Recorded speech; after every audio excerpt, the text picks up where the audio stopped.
Hello. Throughout most human history, this was the only way of illumination if you wanted to get up in the middle of the night. And only from the beginning of the 1800s were matches available. Before that, if you wanted to light a candle, you had to use something like a tinderbox. And tinderboxes needed a fair amount of time and quite a lot of skill to use. By the time you'd lit a candle with a tinderbox, it was probably too late. Look at the contrast now. Look at the contrast. Imagine how wonderful this would have seemed to people. Light at the touch of a button. We really do take this for granted. But which came first, the light bulb or the generator? Let's find out. People had known about electricity for well over a century before any practical application for it had been found. In 1800, Alessandrovolta, the Italian physicist, created the voltaic pile, which is considered to be the first true electric battery. The voltaic pile consisted of alternate layers of zinc and copper discs, separated by moistened cardboard or cloth soaked in salt or an acidic solution. This arrangement of metal discs and electrolyte created a series of individual cells that, when stacked together, produced a continuous and stable electric current. Until then, Leyden jars produced short bursts of electrical energy. The measurement of volts is named after him. At some time between 1800 and 1809, sources do not agree, Humphreydavy, the British physicist, created the first carbon arc light. To power this light, he used a battery arrangement which was effectively a very powerful version of Volta's voltaic pile. But what are arc lamps? An arc lamp is a type of electric lamp that produces light by creating an electric arc between two electrodes that are a distance apart. The electric arc is sustained discharge of electricity that generates intense heat and light. The lamp has two electrodes, typically made of carbon, that are positioned close to each other but not touching. One electrode is connected to a positive terminal and the other to negative of the power supply. When the electric current is passed between the electrodes, an arc of electricity is formed. This arc produces intense, high-temperature plasma discharge. The problem was that although Volta's batteries produced a constant flow of electricity, to power an arc lamp you needed something more powerful, something with a bit of oomph. What was needed was a generator. The first electricity generator in the modern sense, capable of producing continuous, controlled and powerful flow of electricity, is credited to Michael Faraday in the early 1830s, which he demonstrated at the Royal Institution in London. But Faraday was a theoretical physicist, and it was up to other people to develop things in a more practical sense. People like Werner von Siemens from Germany, who built the first dynamo in 1866.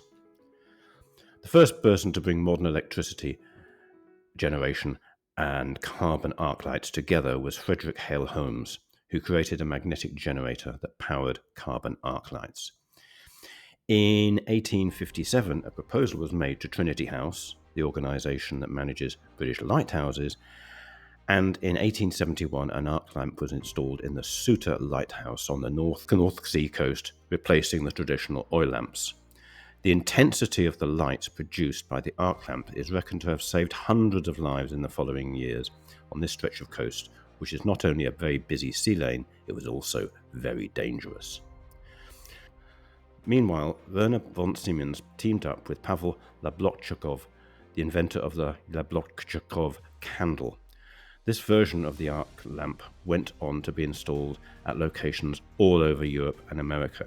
For example, in the Galeries du Louvre, and streetlights in many cities, sporting venues, and any large locations.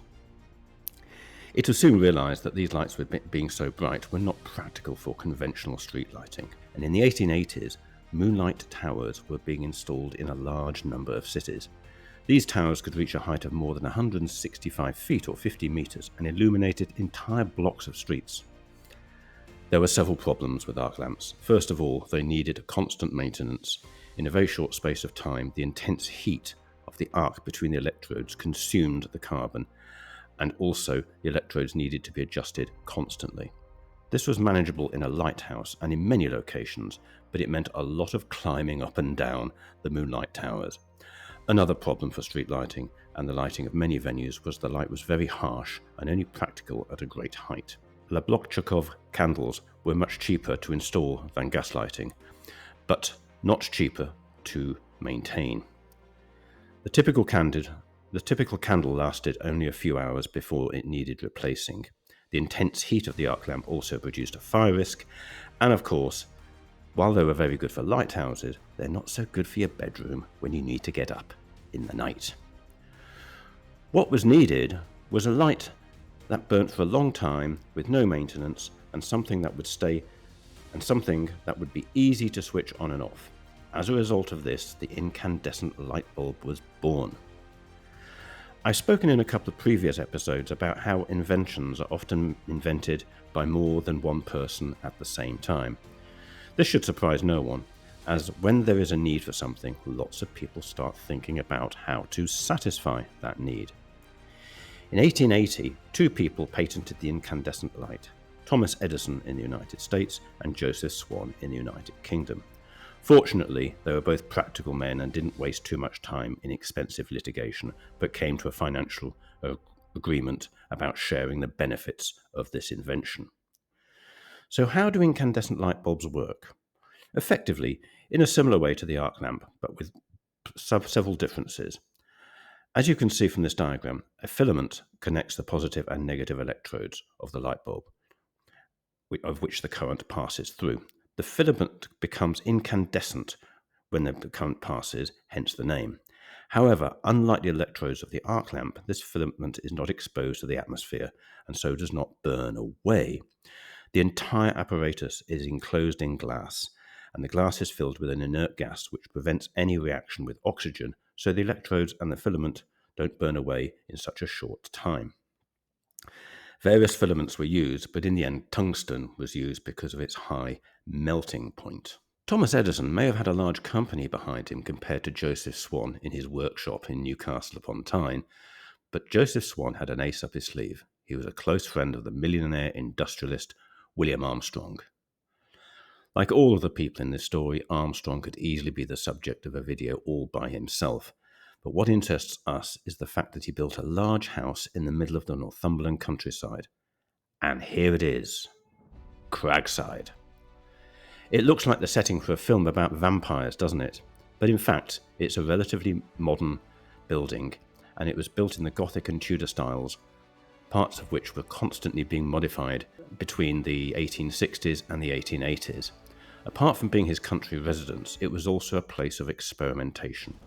He experimented with hydraulic power and even solar power. Oh yes, solar power that early. Armstrong was interested in all of these energy sources because he was extremely dissatisfied and pessimistic about coal and indeed oil.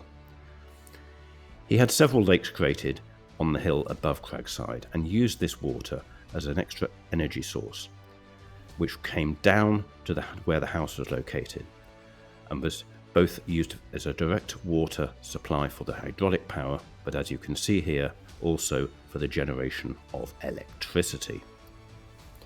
Swan installed 45 of his incandescent light bulbs in the house.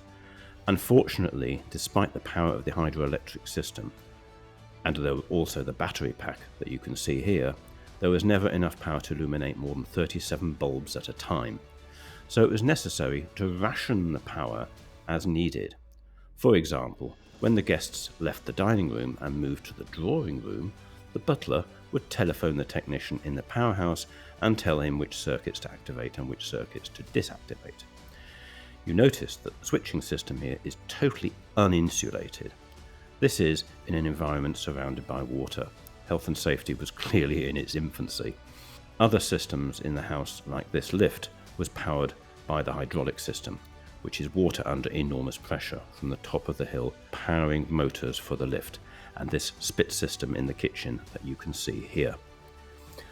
The experiments in Armstrong's house provided a model for electrical installations all over the world, and it is no coincidence that the first street in the world to be lit by incandescent light bulbs was Moseley Street in Newcastle upon Tyne, where Swan's workshop was. Cragside was the first house to be lit by light bulbs and powered by hydroelectricity. It is way ahead of its time, and if you ever find yourself in the wilds of Northumberland, which is a great place to be, I strongly recommend going to see it. Well, I hope you enjoyed this episode. As always, if you did so, please click the like and subscribe buttons if you haven't done so already, and please share it with your friends. Doing these things hardly uses any electricity at all. Bye for now.